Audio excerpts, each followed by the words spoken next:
Hello बच्चों, let's read this question. The question says how were the ethnic problem solved in Belgium. Belgium की जातीय problem क्या थी? Mention any 4 steps which were taken by government to solve the problems. आपको 4 step 4 point बताने हैं जो government ने solve किया जिससे इन प्रॉब्लम्स को। और किस तरीके से क्वेश्चन पूछा जा सकता है, how is a political system in Belgium innovative and different form of other countries in the world, explain any 3 points. Same आपका क्वेश्चन है, highlight any 3 measures adopted by Belgium government to accommodate regional and cultural diversities।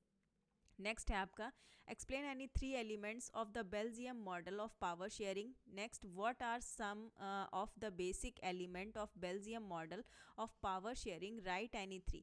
ये same आपका question है, आपको Belgium में जो भी ethnic problems थी उनको बताना है आपको पावर शेयरिंग से रिलेटेड, और वो आपको 4 या 3 स्टेप्स में आपको बताना है। सो आइए देखते हैं हमारा आंसर क्या होगा। Answer is that, first point क्या होगा, under the proper power sharing arrangement many powers of the central government were given to state government for the 2 regions of the country। यहाँ पर क्या बोला जा रहा है कि जो सत्ता के बंटवारे की व्यवस्था के तहत केंद्र सरकार की कई शक्तियां देश के 2 क्षेत्रों के लिए राज्य सरकारों को दे दी गई थी।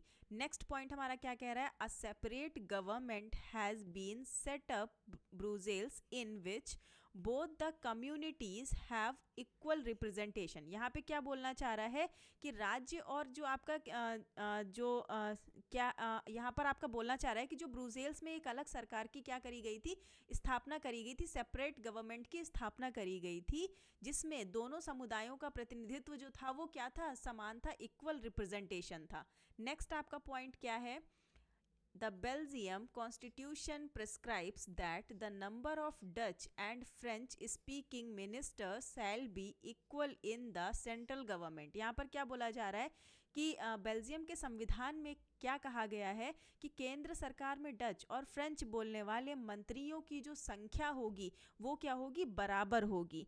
इसमें ये क्या कहा गया था, इस प्रकार मतलब कोई भी एक समुदाय जो है वो एक तरफा निर्णय नहीं ले सकता है, ये बात इसमें कही गई थी, कॉन्स्टिट्यूशन में ये था।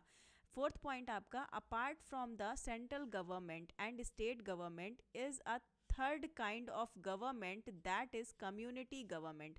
यहाँ पर क्या बोलना चाह रहा है कि केंद्र और राज्य सरकारों के अलावा एक तीसरी तरह की सरकार भी होती है, यानी कौन सी होती है आपकी, सामुदायिक सरकार। सामुदायिक सरकार का मतलब क्या होता है, ये भाषा समुदाय से संबंधित लोगों द्वारा क्या होती है, चुनी जाती है। जैसे अगर हम इसमें फॉर एग्जाम्पल की बात करें तो इसका जो एग्जाम्पल होगा आपका वो क्या हो जाएगा, इसके एग्जाम्पल की बात करें तो इसका एग्जाम्पल हो जाएगा आपका डच। इसमें कौन कौन से आएंगे, डच, फ्रेंच एंड आपके आते हैं जर्मन।